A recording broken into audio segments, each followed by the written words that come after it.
according to the last report statistics, homelessness in our area has risen 18%. Under Mayor Leavitt, a homeless task force was convened, Proposition 1 was passed, and there is a formal dialogue between the city and the county on housing.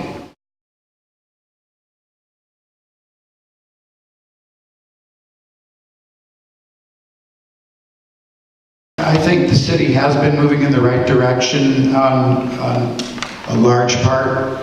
Not fast enough. Sometimes I think there's too many talks and not enough action, and I know that's not the way things get done, but we need to be thinking about real long-term solutions to getting people off the streets, out of tents, and arguing over whether we need to extend the camping hours this many minutes or that. We need to start thinking about shipping container villages converted into homes. In a village-like setting, we could house a lot more people than we're considering in a lot of the developments. I see how much some of these developments are going to cost, and I just cringe. And I think we can do better. Well, I was going to ask you a follow-up. Yes. So tell me a little bit about the housing that you have seen in the area, on the West Coast, that uses containers such as you're proposing. You have 30 seconds. Okay. I've seen Eureka, California is actually placed in for homeless housing. In Europe, this is becoming more and more common solution for getting people off the streets and actually giving them the dignity of housing. You can actually have people having some skin in the game. They can have gardens in these places and an actual community. Thank you. Well, I do believe the City of Vancouver has been moving in the right direction, but the city started 75 years ago with the Vancouver Housing Authority, and that particular agency has been working on homelessness and housing for very low-income people for, as I said, over 75 years. Along with Councillor Topper, I served on the task force to take care of several different pieces, but we worked on 3 different rental protection pieces. We're working on the accessory dwelling units. We moved forward with the Affordable Housing Fund that the voters approved. And the areas that I would like to see moving forward that we haven't covered yet is the severe weather housing, both for the winter and for the summer, the restrooms that we need for our homeless throughout the city, and then storage of personal belongings. We also have been working on a housing piece in containers. You'll notice in the packet that I gave you, there's an opportunity that Steve Hicks has been working on, a portable housing for weather in our community. Okay, well, let me ask you a little follow-up. Do you think, I read this somewhere about you, do you think that you're too compassionate to be a good mayor? I think someone said I'm too emotionally attached to the issues, and I'd rather be attached than detached. This is my community, and I absolutely love it. And I will work with anyone and everyone to solve the problems and engage my community for that to solve those problems, that decision-making process. And you still think that you have the ability to think logically and be compassionate? I'm a retired math teacher. I can do a calculus problem in about 20 minutes. Yeah, I think I have the logic to do it. Okay.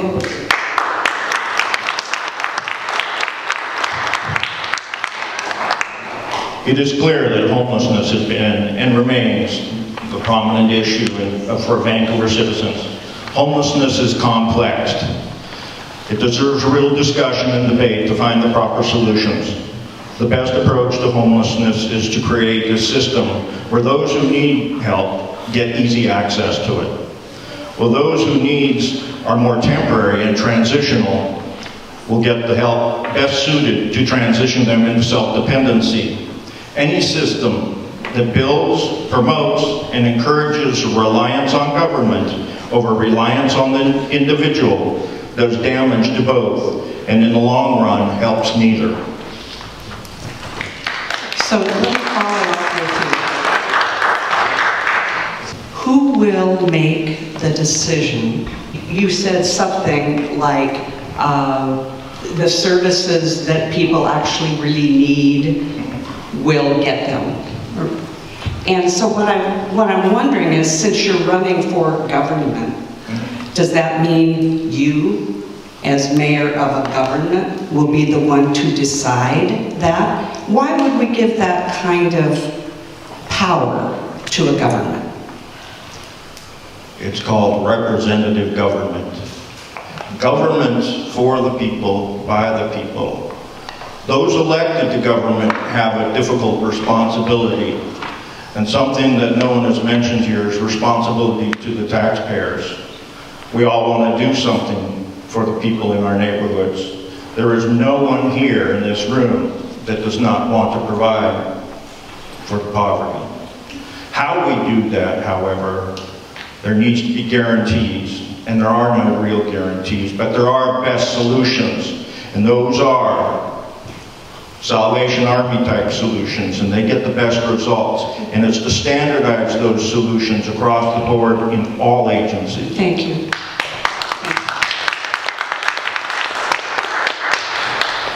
So to answer the question, I do believe the City Council is moving in the right direction. Putting Prop 1 out to the voters and passing the housing levy by the citizens was an incredible step forward.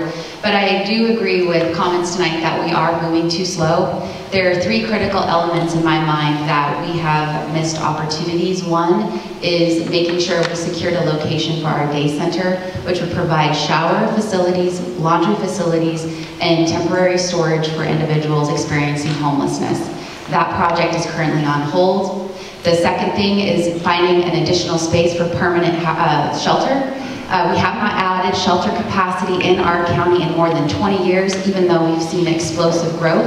And we also have only 8 beds permanent for single women who are experiencing homeless, who are most vulnerable on the streets and have a high likelihood of being abused. The third is looking at our severe weather response program and working with the county and making that happen. We've had our initial meeting, which is a great step forward, but with a change in leadership, that's been stalled as well. So before you pass that on, I want to pick up on what Mr. Cox brought up and have ask you a question about the taxpayers. So let me ask the question before you start answering. And that is, in the task force that was convened by Mayor Leavitt, there were, I think, something like 15 recommendations in that range. Why exactly did the City of Vancouver jump immediately out of the gate to taxing the people who live in Vancouver? There were 14 other suggested actions, and we went right for the money and the heartstrings. Thank you for that question, and I will correct the record. The first thing we did was pass 3 ordinances to protect vulnerable renters. One was no discrimination based on source of income, meaning if you are a landlord and someone has a Section 8 voucher, within city limits you cannot discriminate against that person. Number 2 is the 20-day notice to vacate for no cause. We extended that time to 60 days, which is over and above what the state law requires. And the third is additional increase for rent, additional notice for rent increase. And then we decided to let the voters decide if they wanted to put their funds towards helping the homeless. Then you did consider the burden of the taxpayer. Absolutely. Okay. Hi. Well, I'm not so sure if we're going in the complete right direction. When I sat down with the economic advisor at City of Vancouver, they said homelessness is not their problem. They said it's Clark County's responsibility. It has nothing to do with them. So I was a little bit confused by that statement. And I have seen the mayor say, well, we're kind of not clear how much of it is our responsibility. So it's unclear to me whether we are moving in the right direction when I hear statements like that. But I would like to take charge as much as I can and say it is our responsibility, and I'm willing to step up and do everything I can.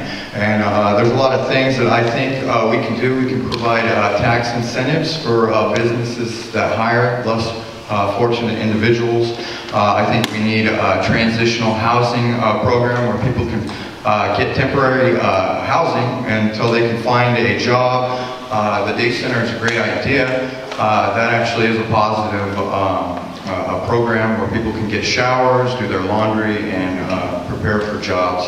One last thing is... Well, let me follow up with the question, and then Okay. time's up. What I'm curious about is when a city representative told you that it was not the city's responsibility, what did you do when that person said? You must have agreed with them, huh? No. Okay, so did you ask them to explain They said it was... why the city's all involved in this? They said it was a very complex situation. And that's all they really said about it. They weren't... We had a limited amount of time to discuss the budget for this period. And they said it was a very complex issue, but it's really not their responsibility. They said it's the county's. We wanted to get more into it, but the one thing I wanted to add, I have an idea, and this is something I'd like to propose, is a local currency. We can issue our own local currency, and we can actually back it by silver, because silver is very plentiful. I think this will boost our economy, and I just wanted to add that. Thank you. Thank you. And that's perfect. Thanks for that. All right, I do believe that Vancouver is moving in the right direction through, collaboration between city and county and having the will of the people on board with Prop 1, but we can be doing so much more.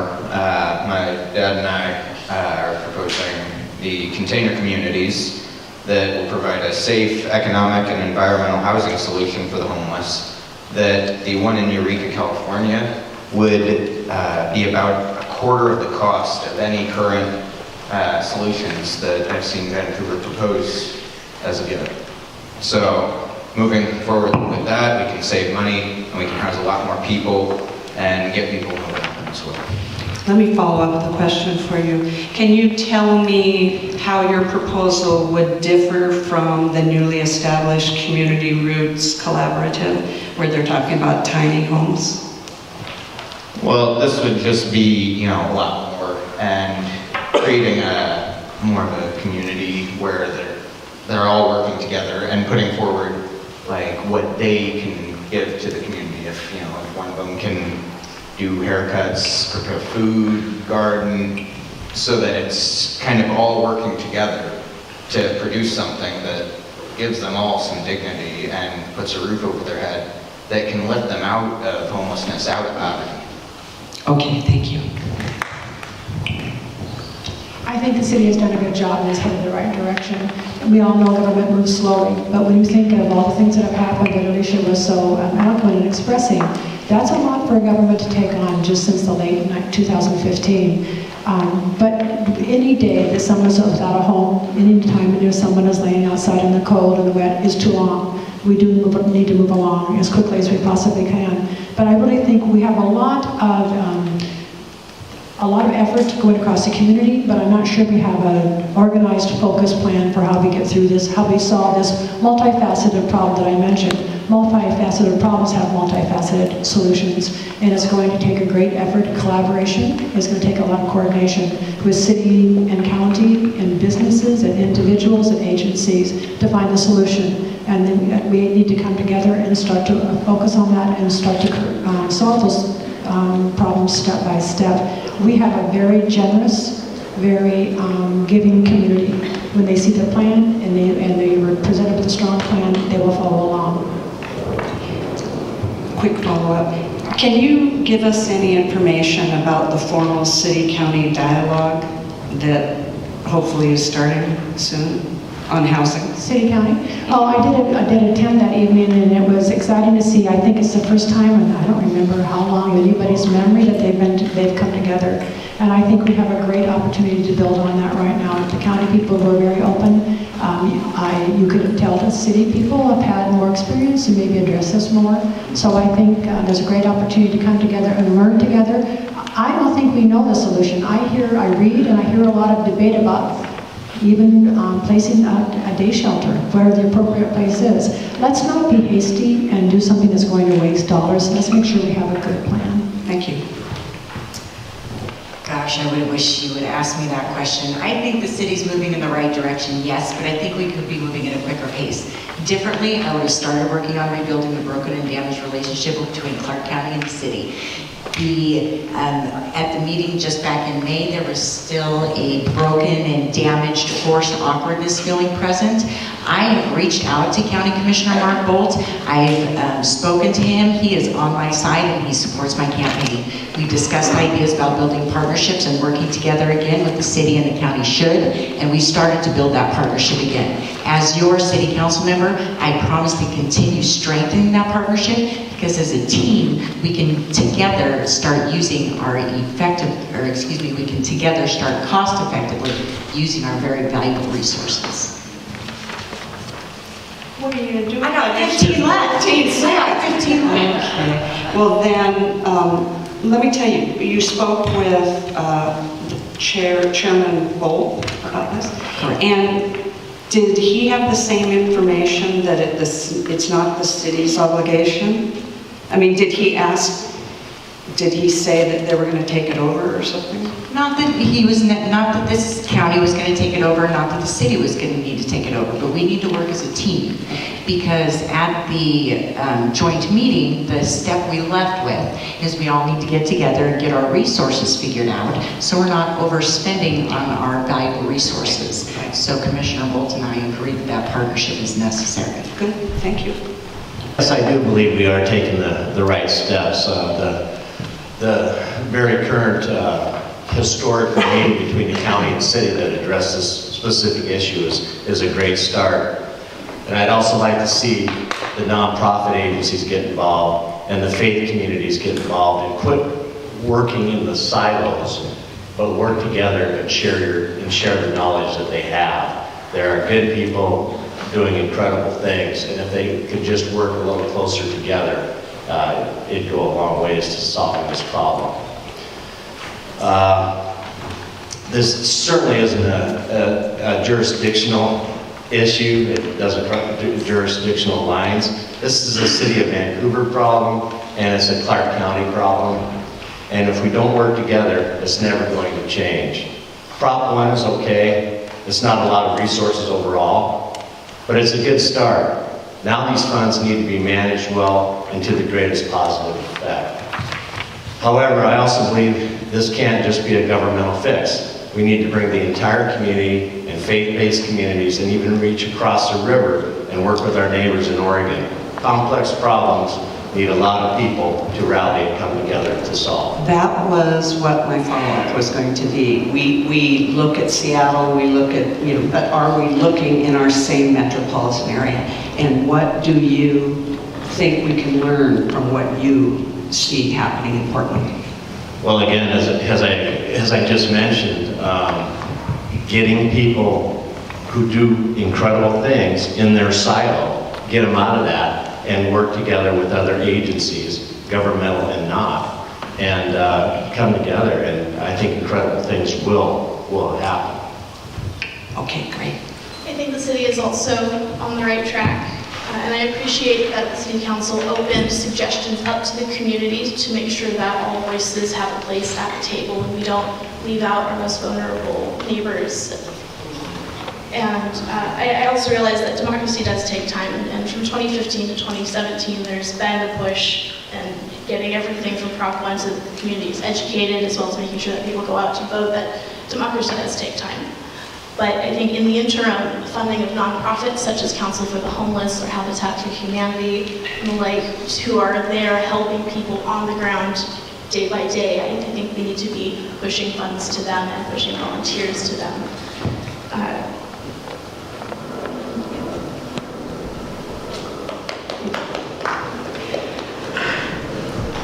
Let's see. I have nothing to ask you. Unless you'd like me to think harder. Okay, so you know that I have 2 tables at Habitat for Humanity's Raising the Roof. I'm a big supporter of private-public collaboration.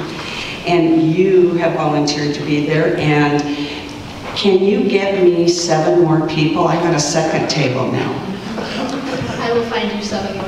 Great. And everybody needs to look at definitions in the brochure as well, because Habitat for Humanity uses that sweat equity that's in there. I read somewhere that homelessness is up 18% from last year, so obviously that's not moving in the right direction. So the next question is, was Prop 1 a correct decision? It's too soon to tell if it is or not. It's going to take a couple of years to decide, looking at the hard data, the hard evidence, if Prop 1 is going to work or not. Obviously, Prop 1 can be, the funding mixture can be changed a little bit. But if I was on City Council, what I would do is what Scott said, have the private charity share information. What Houston did from 2011 to 2016 was actually a miracle. They reduced homelessness on shelter by 75%. This was in the Seattle Times about a year ago. They did so by investing in a network. So basically looked at all the private companies, about 70 different nonprofits and charities, hooked all them up to a network. And if you're homeless, basically you go into the government and they'll direct you in the right direction. And obviously it worked. Their homelessness went down 75% in 5 years. So obviously that's an evidence-based solution that I would fight for on City Council.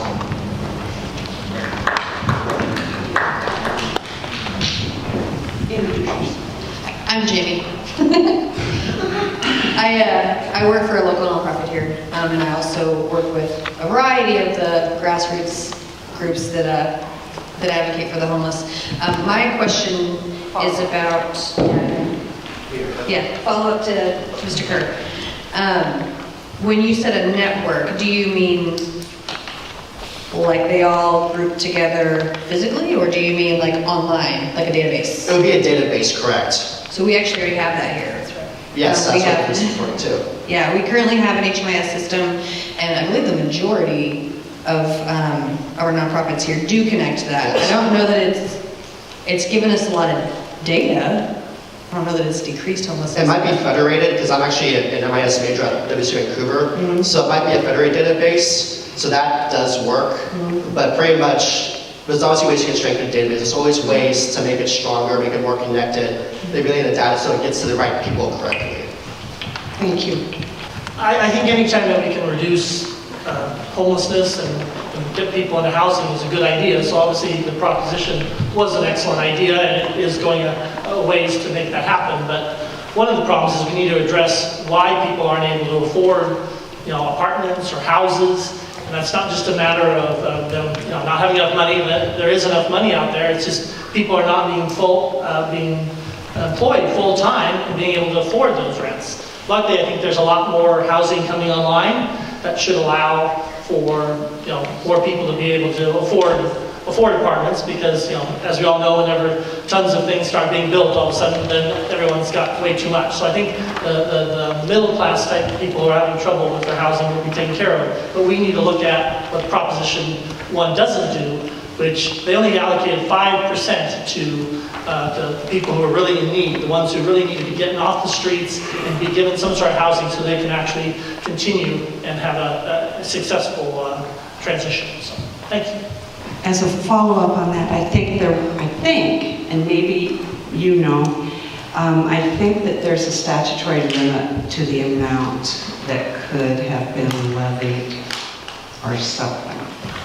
Right, as an amount, obviously there was an amount that was the maximum, but within that amount, it's all been allocated as to certain percentage goes to affordable housing, a certain percentage goes to administrative costs, and then there's only 5% that goes to temporary emergency type people. And I think that is so low because those are people who need the most help getting back into the system versus just someone who is being priced out of the market. Okay, thanks.